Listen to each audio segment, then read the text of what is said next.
మీ అందరికీ నా హృదయపూర్వక వందనాలు. చెమ్మగలిగిన దేవుని పిల్లారా, గత శనివారం నుంచి ఈ శనివారం వరకు మనందరినీ దేవుడు కృపతో జ్ఞాపకం చేసుకున్నాడు. కనుక మీరును మీ కుటుంబాలందరూ క్షేమం కలిగి ఆరోగ్యం కలిగి అన్ని విషయాల్లో ఏ కొదువు లేకుండా ఉన్నారని మేము నమ్ముతున్నాం. మీరు క్షేమంగా ఉన్నారు దేవుని పిల్లారా.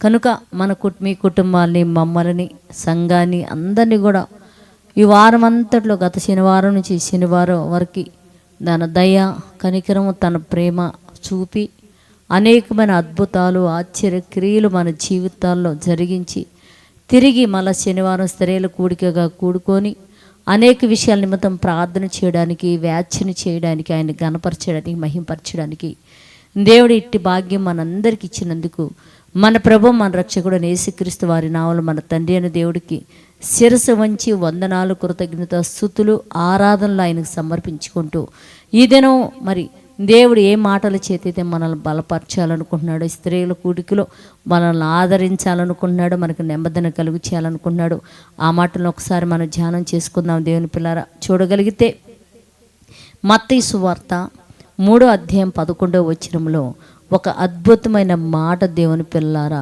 మరి అద్భుతం అని చెప్పుకోవడంలో ఆశ్చర్యం లేదు. ఆ మాటతో దేవుడు ఇవాళ మనతో మాట్లాడాలనుకున్నాడు.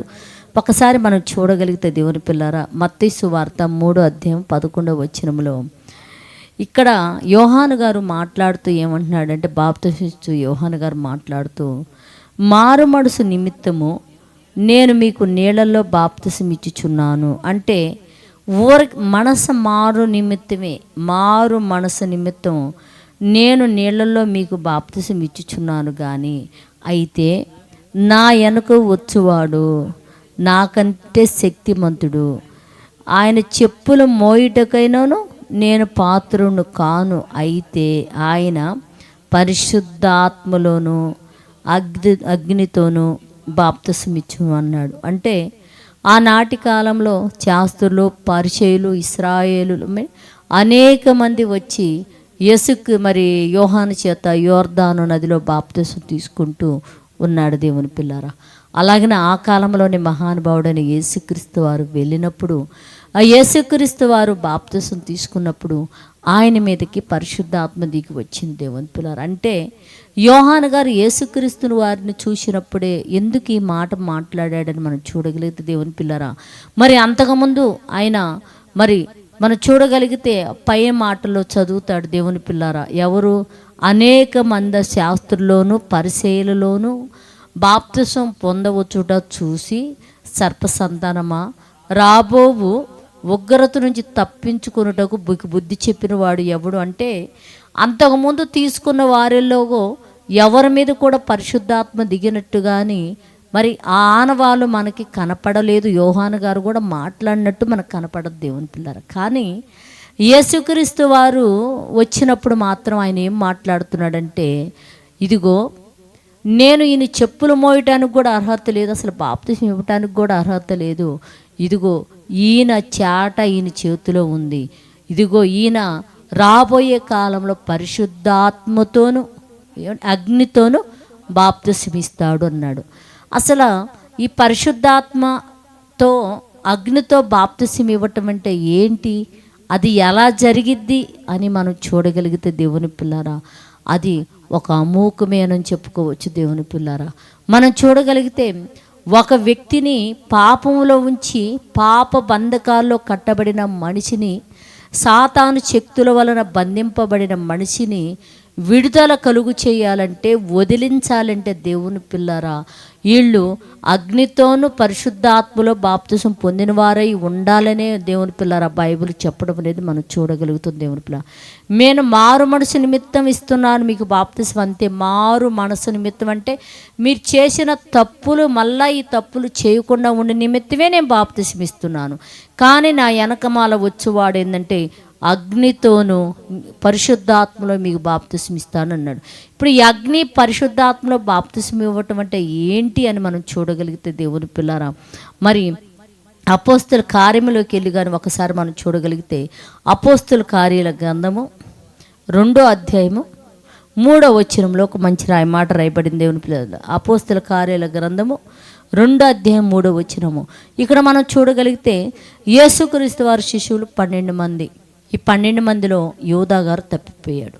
అయితే ఈ 11 మంది చెప్తాడు, మీరు సమరయ ప్రాంతాల్లో కానీ ఎక్కడ ప్రవేశించకండి అని చెప్పి మీరు కనిపెట్టుకొని ప్రార్థన. యేసుక్రీస్తు వారు చనిపోయి వెళ్ళిపోయిన తర్వాత వీళ్ళు ఒక మేడ గదిలో కూర్చొని, మొదటి స్థితిలో చూస్తే మరియమ్మ గారు ఆయన సహోదరులు అందరూ కూర్చొని ప్రార్థన చేస్తున్నారు. ఈ రెండోసారి మనం ప్రార్థన చేస్తున్నప్పుడు ఈ 11 మంది ఇక్కడ ఉన్నట్టుగా మనం చూడగలుగుతున్నాం దేవుని పిల్లారా. ఈ 11 మంది కూర్చొని దేవుడి సన్నిధానంలో మరి ప్రార్థన చేస్తున్నప్పుడు వారి మీదకి అకస్మాత్తుగా తెలియకుండా ఏం జరిగిందని మనం చూడగలిగితే మరి అపోస్తల కార్యము 2:3 మరియు చూడ అగ్ని జ్వాలల వంటి నాలుకలు విభజింపబడి, అంటే అగ్ని అంట జ్వాలలు నాలుకలు లాగా, అంటే విభజింపబడి, అంటే అగ్ని వీళ్ళు ఎంతమంది ఉన్నారు? దగ్గర 11 మంది ఉన్నారు. ఈ 11 మంది మీద అంట అగ్ని జ్వాలల వంటి నాలుకలను విభజింపబడి నట్లుగా ఒక్కొక్క వారిలో కనబడి వారిలో ఒక్కొక్కని మీద రాలగా అందరు పరిశుద్ధాత్మతో నిండుకున్న వారై ఆత్మ వారికి వాక్కు శక్తి అనుగ్రహించిన కొలది భాషలతో మాట్లాడని రాయబడింది దేవుని పిల్లలు. అంటే వీళ్ళు ఎవరు అని మనం చూడగలిగితే విద్య లేని పామరులు, అంటే చదువు లేని వారు దేవుని పిల్లరా. చేపలు పట్టుకునేవారు. గ్రంథాల్లో ఉన్న మాటలు కానీ ఆ గ్రంథాల్లో ఉన్న ఏవి కూడా వీళ్ళు చదువుకొని పాటించి చెప్పే స్థితి వీళ్ళలో లేదు కనుక వీళ్ళని ఏం చేశాడంటే దేవుడు, మరి యోహాను గారు ఏ మాట అయితే చెప్పాడు, ఇదిగో నా వెనకాల వచ్చేవాడు అగ్నితోనూ పరిశుద్ధాత్మలో బాప్తిసం ఇస్తాడని ఎలాగైతే చెప్తాడో దేవుని పిల్లరా, ఆ రీతిగా యేసుక్రీస్తు పరలోకానికి వెళ్ళిపోయిన తర్వాత పరలోకం నుంచి పరిశుద్ధాత్ముడు వీళ్ళ మీదకి వచ్చాడు. ఎలాగా? అగ్ని జ్వాలలు లాంటి జ్వాలలు ఒక్కొక్కళ్ళ మీద రాలని, అంటే అగ్నితో. ఎప్పుడైతే ఈ అగ్ని జ్వాలల వాళ్ళ మీదకి ఒక్కొక్కళ్ళ మీదకి వెళ్ళిపోయినాయి, 11 మంది మీద రాలగానే అంట పరిశుద్ధాత్మ చేత నిండబడి, అంటే పరిశుద్ధాత్మ వలన నిండుకున్న వారై అంట వారికి ఆత్మ ఏ వాక్కు అయితే అనుగ్రహించిందో ఆ వాక్కు వలనంట భాషలతో మాట్లాడారు అని రాయబడింది. అంటే అక్కడ అనేక ప్రాంతాల నుంచి యెరూషలేములోకి మరి ఆరాధన జరిగించడానికి వచ్చిన వాళ్ళంతా వారి వారి సొంత భాషల్లో దేవుని మాటలు వింటున్నారంట దేవుని పిల్లరా.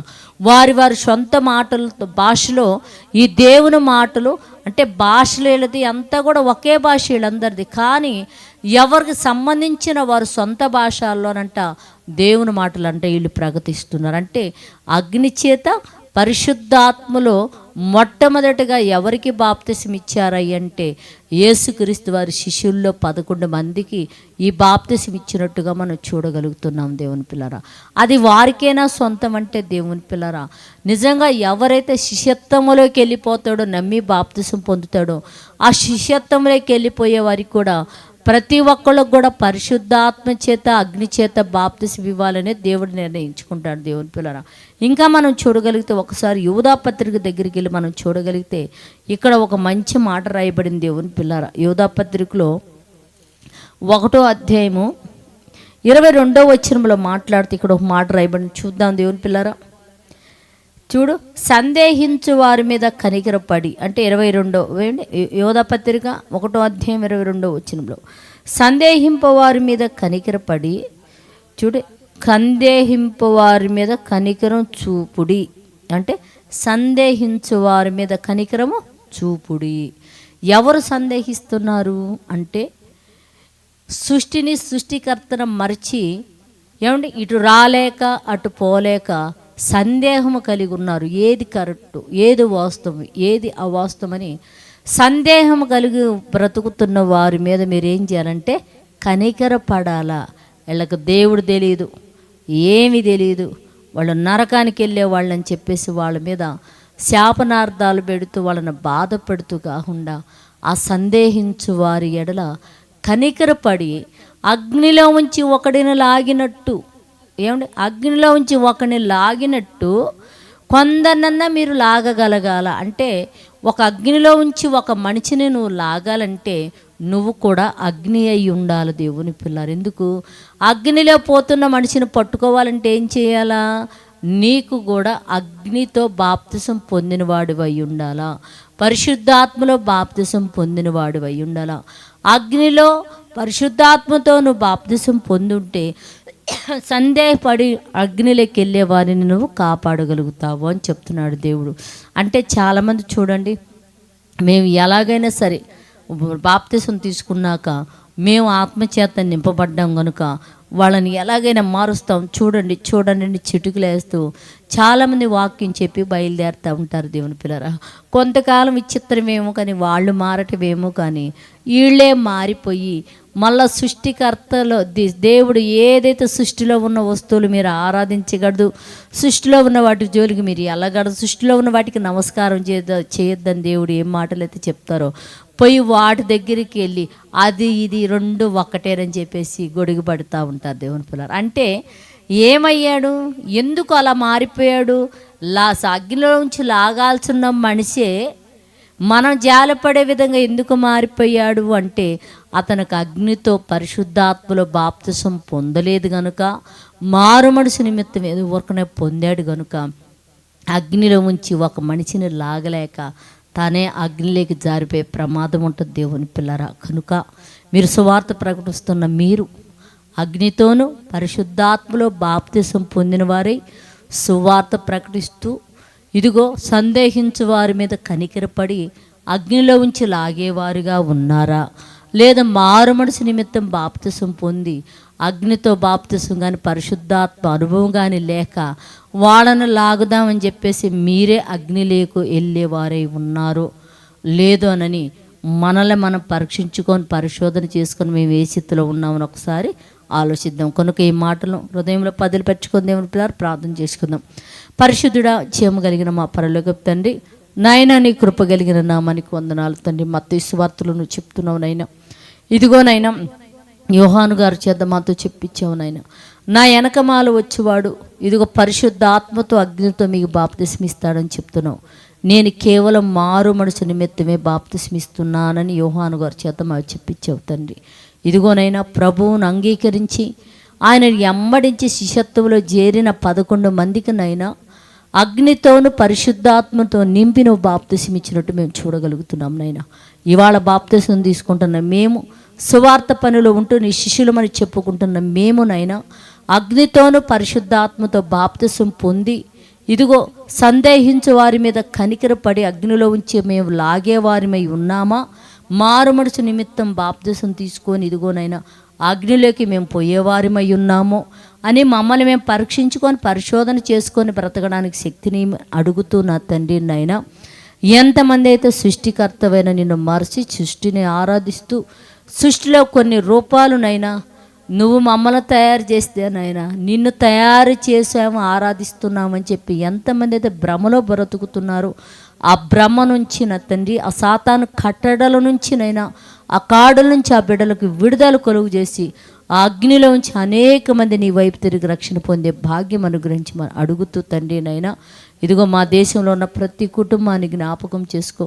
పాడి పంటలో వ్యవసాయంలో నీ దయాన్ని కనికరం ఉంచండి. చదువుల్లో నీ కృపను చూపమని అడుగుతున్నాయినా. పేదరికం అనేది దేశంలో లేకుండా తండ్రి అందరం శాంతి సమాధానం కలిగి ఉండటానికి కృపను అనుగ్రహించమని అడుగుతూ భూమి మీద ఉన్న ప్రతి దేశాన్ని మీరు జ్ఞాపకం చేసుకోండినైనా. దేశాల మధ్యన యుద్ధాలు లేకుండా శాంతి సమాధానాలు కలిగి ఐక్యత సహోదరుడు ప్రేమ కలిగి బ్రతకడానికి కృపనీయమని అడుగుతూ ఎంతమంది అయితే జూడితే సీజీసీని సబ్స్క్రైబ్ చేసుకొని చూస్తున్నారో వారిని వారి కుటుంబాన్ని మీరు ఆశీర్వదించండి, దీవించండి. నీ పిల్లలు ఏమి కావాలని ఈ ఛానల్లో చూసి నీ సన్నిధానంలో మోకరిస్తే తండ్రి అవి ఆ కుటుంబాలకు సమృద్ధిగా అనుగ్రహించి నీ కృపలో బిడ్డలు వర్ధేలు చేసి మీరు మహిమ పొందమని మా రక్షకుడు నీ కుమారుడు నేసే పరిశుద్ధ నామములు ప్రార్థన అడుగుతున్నాము తండ్రి. ఆమెన్. మీ అందరికీ నా హృదయపూర్వక వందనములు, ధన్యవాదాలు.